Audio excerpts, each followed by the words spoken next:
Thank you అందరికీ. ఈ రోజు ఇక్కడికి వచ్చిన ఎవరైతే మన రామచంద్ర గారి బర్త్డే పార్టిసిపేషన్కి వచ్చారో అందరికీ కూడా థ్యాంక్ యూ సో మచ్. నేను జనరల్గా గేమ్ చేంజర్ సినిమా అప్పుడు ఒక నెగిటివిటీ స్ప్రెడ్ చేశారు. దానికి కొంచెం నాకు నిజంగా చాలా బాధ అనిపించింది. ఎక్కువ నెగిటివిటీ స్ప్రెడ్ చేసింది అది ఎందుకు అలా జరిగింది అనేది అప్పటికి మెగా ఫ్యాన్స్ అలాంటిగా లేరు.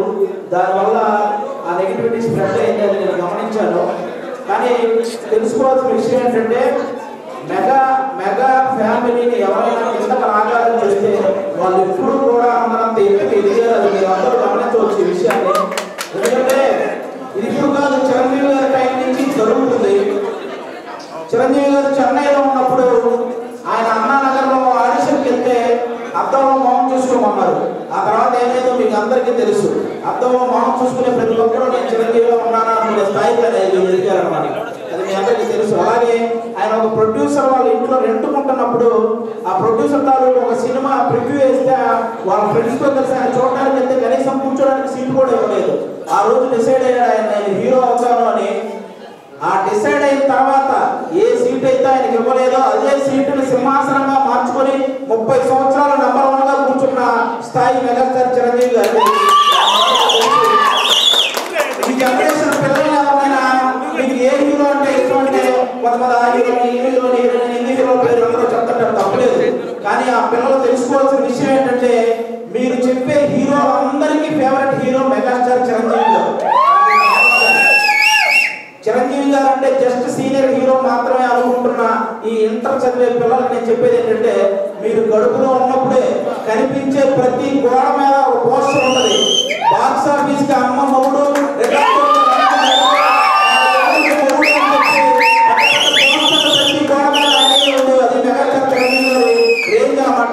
మామూలుగా తెలుగు సినిమా అనగానే నమస్కారం పెట్టి గౌరవంగా నమస్కారం పెట్టేలా చేసింది నందమూరి తారక రామారావు గారు అయితే, అదే తెలుగు సినిమా అనగానే గర్వంగా శాల్యూట్ కొట్టేలా చేసింది మన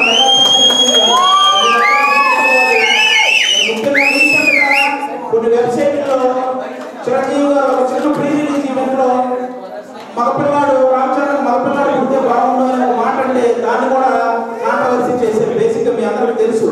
అంటే ఇంట్లో 4 ఆడపిల్లలు ఉన్నప్పుడు మగపిల్లాడు పుడితే బాగుండు అనుకోవడం, లేకపోతే 4 మగపిల్లలు ఉంటే ఒక ఆడపిల్ల పుడితే బాగుండు అనుకోవడం చాలా సర్వసాధారణం. దాన్ని కూడా ఆడపిల్లలకి గౌరవం లేదా అని చిరంజీవి గారు అన్నారు అన్న ఇదితో కొంతమంది వెబ్సైట్లో రాశారు. ఆడపిల్లలు అంటే గౌరవం లేదా? మీరు అటు వాళ్ళు రాఖీ పండుగ వస్తే మా అయితే ఒక 10 రూపాయలు డబ్బులు చేతిలో పెడతారు, లేకపోతే ఒక పావుల చాక్లెట్ చేతిలో పెడతారు. అదే రాఖీ పండుగకి ఆయన ఎప్పుడో కన్నా ఒక స్థలం మీద రేట్లు పెరిగితే ఆ వాటాలు వాళ్ళ చెల్లెలకు పంచి పెట్టారు. అది విలేజ్ సింగర్ ఒక ఆవిడ బేబీ అని ఒక ఆవిడ ఉంది కదా, ఆవిడ ఎక్కడో విలేజ్ నుంచి వచ్చి ఇక్కడ పాటలు పాడుతుంటే ఆవిడ చాలా బాగా పాడుతుందని చెప్పి ఇంటికి పిలిచి ఆవిడకి ఒక శారీ పెట్టి, మన సురేఖ గారు చిరంజీవి గారు శారీ పెట్టి అలా ఆడవాళ్ళని గౌరవించడంలో ఎప్పుడూ కూడా ఎవరినైనా ఎంకరేజ్ చేయడంలో కానీ గౌరవించడంలో కానీ ఈవెన్ మా జబర్దస్త్ వాళ్ళు ఎప్పుడైనా గృహప్రవేశం ఉందని చెప్పి చిరంజీవి గారు ఇంటికి వెళ్తే భార్య భర్తలు ఇద్దరికి బట్టలు పెట్టి పంపించే సంస్కారవంతుడు చిరంజీవి గారు. అలాంటి వ్యక్తి గురించి ఎవరైనా ట్రోల్ చేస్తే మిమ్మల్ని ఫ్యాన్స్ ఎప్పుడు ఏమనక్కర్లేదు. మీరు ట్రోల్ చేసిన తర్వాత ఒకసారి ఇంటికి వెళ్ళి మీ నాన్నకి చెప్పండి, నాన్న నేను ఈరోజు చిరంజీవి గారిని ట్రోల్ చేశాను, ఆయన 2 రాజు పెట్టుకుంటే మూల కూర్చోబెడతారు. అలాంటి ఫ్యాన్స్ ఉంటారు మన చిరంజీవి గారికి. ఆ తర్వాత చిరంజీవి గారి తర్వాత మళ్ళీ పవన్ కళ్యాణ్ గారు వచ్చారు. అన్నయ్య డాన్స్ వేస్తాడు, ఫైటింగ్ చేస్తాడు, మరి తమ్ముడు సాఫ్ట్ గా ఉన్నాడు, ఏమైనా చేయగలరా అని అనుకున్నారు. సుస్వాగతం అనే సినిమా వచ్చింది, బాగానే చేశాడు కదా అన్నారు. తర్వాత గోకులంలో సీత వచ్చింది, అమ్మ పర్ఫార్మెన్స్ పీక్ లో ఉంది కదా అన్నారు. తర్వాత తమ్ముడు అనే సినిమా వచ్చింది, అన్నయ్య కాదు తమ్ముడు కూడా అడగబడుతున్నాడు అన్నారు. ఆ తర్వాత బద్రి అనే ఒక సినిమా వచ్చింది. ఎవరైతే ఆయన్ని నెగిటివ్ గా మాట్లాడి ఎలా ఆపాలని చూశారో అదే చెయ్యి ఇలా పెట్టేలా చేశారు. చేశాడు. అది బద్రీ సినిమా. ఇక ఖుషి సినిమా తర్వాత సినిమాని నేను చెప్పక్కర్లేదు అనమాట. ఆ తర్వాత పవర్ స్టార్ గారు ఏం చేయలేదు. ఆ తర్వాత మళ్ళీ మన చిరంజీవి గారి ఫ్యామిలీ నుంచి రామ్ చరణ్ గారు వచ్చారు. మీ అందరికీ తెలుసు, రామ్ చరణ్ గారు ఒకసారి మెగాస్టార్ గారి బర్త్డే సెలబ్రేషన్ జరుగుతున్నప్పుడు ఫస్ట్ టైం చరణ్ గారిని ఇంట్రడ్యూస్ చేశారు ఆ స్టేజ్ మీద ఫస్ట్ టైం. అప్పటికి ఇండస్ట్రీకి రాకముందు రామ్ చరణ్ గారు భయపడుతూ మాట్లాడుతూ వెనకెళ్తుంటే అప్పుడు కొంతమంది ఇంతకీ హీరో అవుతాడంటారా అని రాశారు. అప్పుడు చిరుత సినిమాలో ఎంట్రీ సీన్ జైల్లో ఎంట్రీ సీన్ గుర్తుందా? ఫేస్ మీద క్లాత్ లాగుతూ ఉంటే రిలీజ్ అవుతాడు. థియేటర్ మొత్తం హీరో హీరో అని అరిచారు అప్పుడు. ఆ తర్వాత ఆయన అప్పుడు చేసిన ఫైట్లకి డాన్స్కి వచ్చిన కాంప్లిమెంట్స్ మనం సపరేట్ గా చెప్పక్కర్లేదు. తర్వాత మరి చిరంజీవి గారు అంటే రికార్డులు కొట్టాలి కదా, మరి ఇతను కొట్టగలరంటారా అంటారు.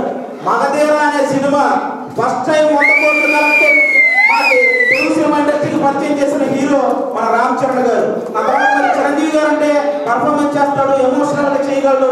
మరి ఇతను చేయగలడా అంటే అప్పుడు తెలుసు కదా. ఆ రంగస్థలం సినిమాలో చిట్టిబాబు అనే క్యారెక్టర్ ప్రతి ఒక్క మెగా అభిమానికి వాళ్ళ గుండెతో చిరస్థాయిగా నిలబడిపోయే క్యారెక్టర్ ఆ చిట్టిబాబు క్యారెక్టర్. హిందీలో ఒక రివ్యూ రైటర్ జంజీర్ అనే సినిమా రిలీజ్ అయినప్పుడు, తుఫాన్ అనే సినిమా మీరందరూ చూస్తుంటే రిలీజ్ అయినప్పుడు అసలు హీరో అంటే ఎలా ఉండాలని క్వశ్చన్ మార్క్ పెట్టి నెగిటివ్ గా మాట్లాడాడు. ఆఫ్టర్ రంగస్థలం అదే రివ్యూ రైటర్ హీరో అంటే ఎలా ఉండాలి అని ఫుల్ స్టాప్ పెట్టి సారీ చెప్పాడు.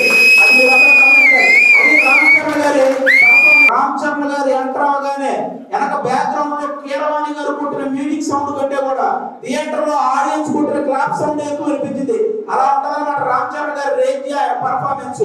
గేమ్ చేంజర్ సినిమా అప్పుడు అప్పన్న క్యారెక్టర్ మినహాయిస్తే మిగతా విషయాల్లో తప్పు మన వైపు ఉంది కాబట్టి తల దించుకుని వెళ్తున్నాం. ఈసారి అలా ఉండదు. RC16, RC17, RC18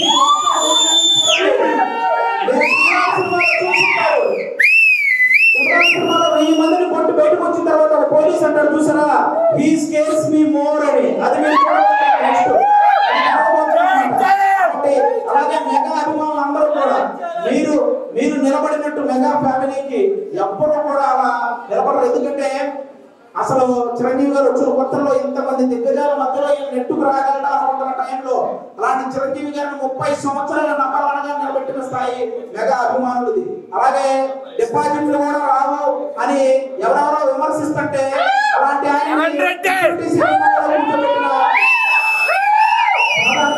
జనసేనతో పాటు మెగా అభిమానులు అందరికీ కూడా క్రెడిట్ ఉంది.